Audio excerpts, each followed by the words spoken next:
authors, editors, publishers, book cover designers, agents, critics, readers. A whole lot of professionals come together for a book.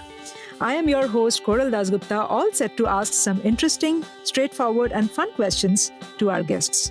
I'm sitting with Ron Charles and telling you about Ron. Writing about books and publishing for the Washington Post has earned Ron Charles many awards in journalism and as a book critic. For a dozen years, he enjoyed teaching American literature and critical theory in the Midwest. Before moving to the district, he edited the book section of the Christian Science Monitor in Boston. Welcome to Book Lounge, Ron. Well, thank you so much. It's a delight to talk to you. Absolutely, my pleasure as well. So, Ron, I have a lot of questions to ask you, so I'll get up those one after the other. How did books become such an important section for a news portal like the Washington Post? And It started a long time ago, long before I got here, of course. We had a section called Book World, and it has been for many decades one of the United States' most important and revered book sections. Newspapers started covering books because they realized that so much culture was embedded in books, so much of the sort of deep thinking and artistic culture was there. And so the Post and other newspapers, although not so many as I would like, realized they had to cover that section if they wanted to capture something less transitory, something less temporary. The sort of deeper thoughts in a culture were all inscribed in its books. So actually, the reason I asked you this question is that this section, the book section in the Washington Post, it's one of those unique spaces where it has its own separate identity. And I know that it has launched many years ago and it has taken a lot of time to build itself and take itself forward. But what I also understand is that with the kind of people involved with this particular section, there has been a very strong vision which has repeated year after year, and at no point of time, this particular section has not had its own identity. How did that happen? Well, a lot of it has to do with the paper's identity, which is a concentration on politics, of course, particularly since the Watergate hearings that made the paper world famous. So our section has always had this strong interest in politics, not just in nonfiction, but in fiction too. We've had several Pulitzer Prize-winning critics come out of this section. There's always been an emphasis on trying to be entertaining, trying to be smart, trying to be attuned to the political winds of the era and how that is told and written about in both works of history and politics, and also, other parts of the book publishing industry that people might not associate with it, even in poetry and romance. We always look for how are people thinking about politics in all different kinds of books. So you just named politics. I would like to ask you that I know that the Washington Post is extremely active in its political dialogues, and it is extremely strong in the way it interprets. Does the book section have any kind of leaning on the political ideology of the Washington Post? For example, if you get a book which talks about a reverse political ideology, would you go ahead with the book if it is good based on its merit, or you would probably not go for it? Oh, no. I think our critics, of course, these are opinion writers, so our critics have very strong political ideals. But the book section itself wants to cover a wide variety of political attitudes and ideologies. And I think particularly our nonfiction book critic, who's in charge of assigning those kinds of books, bends over backwards to make sure he's being fair, not just in the kind of books he assigns, but making sure that he picks reviewers from a variety of political ideologies. I think on the fiction side, so many fiction writers are liberals that I'm sure it would be disingenuous to say that ideology is not overrepresented in our pages for the fiction pages. But on the nonfiction pages, he tries to be as balanced as he can, and is very self-conscious about picking reviewers across that spectrum. Okay. So how do you guys select the books which you are taking up for reviews, or is it based on the author's merit, or I mean, is there a specific criteria which defines the merit of a book or not? No, no. A lot of Sadly, people there would is have not. this question to ask. I don't know whether you have faced this question before, but I'm sure across the world there will be a lot of people who would want to ask you. Yeah, it is. It is the most common question, and you'd think I'd have a better answer. We get about 150 books a day. Oh, So let that sink in. That's more than 800 a week, or about 800 a week. But yeah. we're only reviewing about 20 a week. So we're reviewing only the smallest fraction of all the books that are pouring in. Now, of course, some of those are excluded immediately. They're textbooks or business books that are outside our purview, or they're paperback reprints, or they're self-published books, or they're genres that we just don't cover.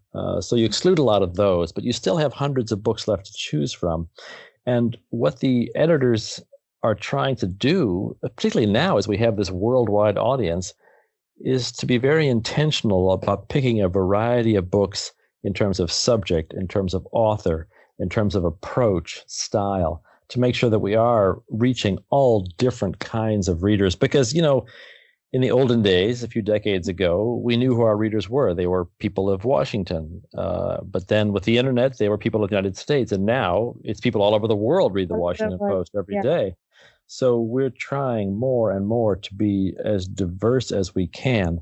When it comes to picking the books, yes, we do attend to the big authors. You have to, because that's who people recognize. That's who people want to talk about. We are a newspaper, after all. We want to talk about authors who are in the news.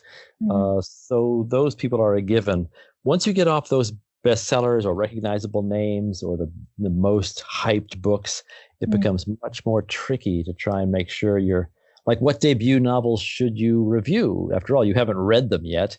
How do you go about assigning them? Then it comes down to the trade reviews, that is the advance reviews we get a few months before books appear, trying to make sure we're attending to our own balances. For instance, have we done a lot of books like this before? Or maybe this is a subject we have never given enough attention to, so we might be more willing to. So it's about creating balance. It's about the element of surprise, and its prominence. Okay. And are you genre specific in your selection, in the sense that today, if you have done a thriller, next, would you prefer a romance, or there's nothing like that? I found when I was in charge of the book section that we were not attending to those genres enough. So we started columns specifically to address romance, poetry. We had a thriller column. We found that was a better way of attending to those if we had somebody assigned to it who would pick 3 or 4 or 5 books in that genre every month. It was a better way to make sure we weren't missing that genre. For myself, I review literary fiction almost exclusively now. So I try to make sure within that section that I'm not always reviewing, the kind of books I would like to do. Whatever that might be, but that I do review Westerns and literary thrillers, and that I do review books not just in New York, but all across the country. It becomes a balancing act when you have to review certain authors who are so famous. But I'd say I review a debut novel, I don't know, at least every 6 weeks or so, I hope. Oh, that's brilliant. So, given that, I mean, I'm asking you this because it is a social media generation, it's an internet generation, and we would like to understand this part as well, that how much are your selection of books influenced by social media analytics, or if at all is it? I would say not at all. Oh. Yeah. The book community on social media is extremely active, but it's also extremely narrow. We're after readers outside that community because we know the book community is already with us, and we'd really like to reach a wider audience than that. That's brilliant. Okay, so I'll get personal now, Rod. Which book that you personally reviewed? And other than the good and bad areas of the book, what else did you include in it?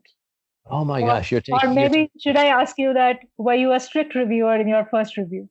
No, I was an English teacher. I'd been an English teacher for about a dozen years, and I loved it, but I was very tired of grading papers. There were many, many papers to grade, and I think I was complaining about this to somebody, and they said, "Well, why don't you try book reviewing?" And I had never even considered that. I had literally no idea how one would even go about such a thing. But of course, I'd read book reviews my whole adult life. So I went to a bookstore, and there was, of course, a table of new books, and I picked one about an English teacher by Richard Russo called Straight Man. And I went home and I read it, and I wrote it up and wrote what I thought was a book review, and I sent it off to a newspaper, and they bought it. And that was it. I mean, it was completely accidental. It was just such a fluke. And they asked for more, and so I kept doing it. And I mostly reviewed books I liked at that time, and I think it would be fair to say I have stuck with that as a principle, because I think most people are looking for what to read next. What should I read? What did you enjoy? No one ever asks me, tell me about a book I haven't heard of that you didn't like. I think there is a place for that, particularly among more serious critics. But for newspaper reviewers, I think people turn to us for recommendations. So I usually am a fairly positive reviewer. Okay. And Ron, what is the academic? I mean, this is not an academic question. This is a more general question meant for book reviewers who would want to take a book reviewing more seriously.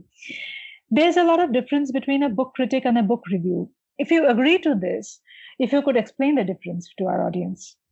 I think it's a spectrum rather than a difference. But on the most serious literary critics are stepping back and looking at collections of books or literary history or major themes across a number of books or a writer's life. Whereas book reviewers are much closer to reporters, cultural reporters. They're the first people on the spot. They're the first people to read the book and tell you what it's about, what its themes are, and how well it succeeds and what it set out to do. The critics come in months, often years later, and draw much larger patterns and evaluate books in their position in, the literary culture. I'm not saying that book reviewers don't do that or shouldn't do that, but I think it is the purview of literary critics who follow us who do that more. Also, it's a practical matter of length. Newspaper book reviewers are typically writing 700 to 900 words, whereas serious literary critics working in, say, the New York Review of Books or their own books of criticism have tens of thousands of words to use. So it's a completely different approach. Okay. How was a literature lover in you born? I mean, what books did you grow up reading, and who was the first storyteller in your life? Tell me about how you became you. Oh, my gosh. My parents are very witty, delightful people still. And I remember well my father reading me Winnie the Pooh by A.A. Milne, and the two of us just thinking it was the funniest thing ever, just dying laughing. And I think I discovered there my delight with literature and storytelling. My mother was a theater director for many years, and I sat through hundreds, possibly thousands of rehearsals of American musicals that she directed for high school. And I think I developed a sense of comedy, theatricality, storytelling from her. She's also a great storyteller. So that was probably where the roots of my interest came from. Okay. You have been a teacher of literature. So I would like to ask you that, do you think teachers of literature have a role to play in developing one's love for books? Yes. And the best ones, like my wife, do it well. She's downstairs Skyping with students right now, as a matter of fact. I fear, though, that some don't do it well and do real damage. And I say this with great hesitancy because I have such respect for teachers, but I do cringe when I hear people tell me about English classes in which all they did was scan lines of poetry and look for symbols and get tested on literary terms like foreshadowing and other rhetorical issues. That seems to me so deadening, such a way to turn people off. Also, I'm troubled by the way, and maybe it's changed, but I don't think it has.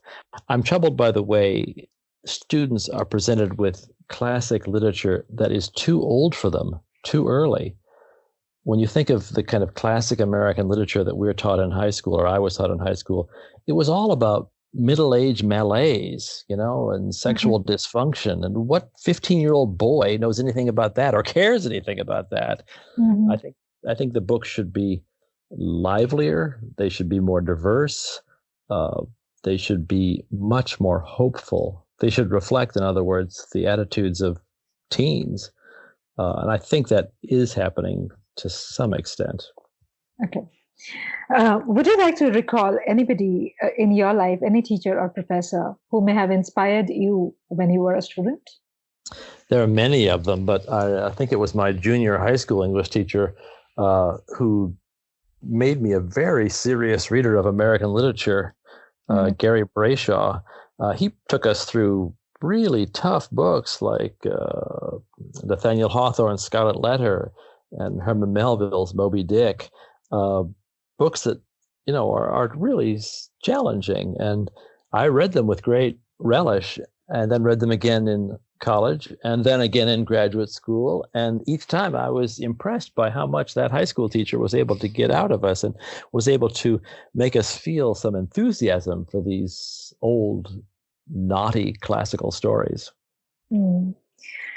So, the way you were talking about teaching literature and influencing, the next question that comes to my mind is that how do you see your role as a book critic, or more than a book critic, an influencer in this space? Because reviews and recommendations aside, you are trying to build a taste for the audience. That could be your student, that could be your reader.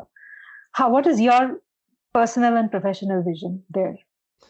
It is very close to my old role as a teacher. I want to encourage enthusiasm in my readers, just as I wanted to encourage enthusiasm in my students.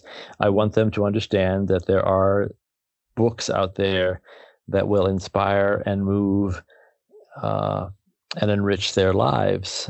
That's my goal. That's my hope. That's what I try to write each review to do. Okay.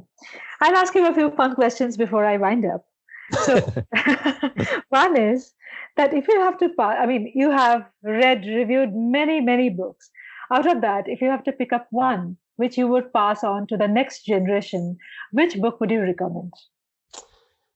Gosh, it was a book I didn't actually review, but it was a book I did read, which is Toni Morrison's Beloved. Okay. It just had an enormous impression on me.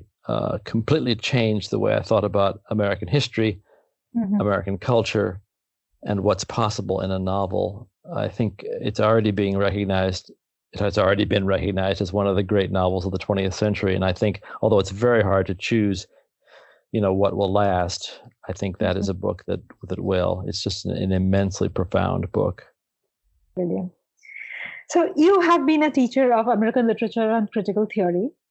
Your wife is an English teacher and cinematographer of this satirical series called the Totally Hip Video Book Review. Have you guys ever fought over who gets to read a particular book first? No, we don't fight about anything actually, but certainly not that, because I get the books 3 months before they come out, and my poor wife has to keep rereading the books for her class. So what she usually does is save up 3 or 4 books that I've enjoyed during the year, and then she reads them during the summer when she's off. So we're wildly out of sync. Although I should say that I read to her when we travel. I don't drive, and she does. So when she's driving, I typically read to her whatever I'm reviewing. So then we're hearing them at exactly the same time. Although she hardly ever gets to hear the whole book, she'll get crucial bits of it and then ask me later what happened. You have the early bird advantage anyway. So I know why that fight has never happened. Okay. The last question, Rod. Today, one of your book, if it has to be reviewed by your dream reviewer, who would you choose and why? Oh my gosh. That's such a tough question because the reviewers I respect most, would just tear my book to pieces. Oh, please. So, so I guess if I ever write a book, I would want some really bad reviewer to do it, who wouldn't have the courage to say anything. But anyhow, my favorite reviewer out there is, gosh, I would rather not say. I don't want to hurt anybody's feelings, but I respect very many reviewers. A lot of people are doing great work, and more than ever, there's a lot of anonymous reviewers out there too, because of Goodreads and Amazon and other blogs, or people you'd never even heard of spend so much time and really write surprisingly insightful, moving, knowledgeable reviews of books. That is surprisingly, because they don't have a position, they're not being paid, they just do it out of the goodness of their heart. I think that's one of the more wonderful things about the And also the passion that internet they book have culture. for reading that book and just feeling that necessity to talk about it, Right. I think that's nice. Although it puts a lot of pressure on the few professional book critics who are left. But my favorite book critic, I should say, is James Wood at the New Yorker. I think he's absolutely brilliant. He's changed the way we read. He's introduced a few of his own terms into the literary critical vocabulary. He's a remarkable critic. Right. Ron, I had a great time talking to you. Thank you so much for joining us. Well, it's a great honor to talk to you so far away. I really appreciate you reaching out.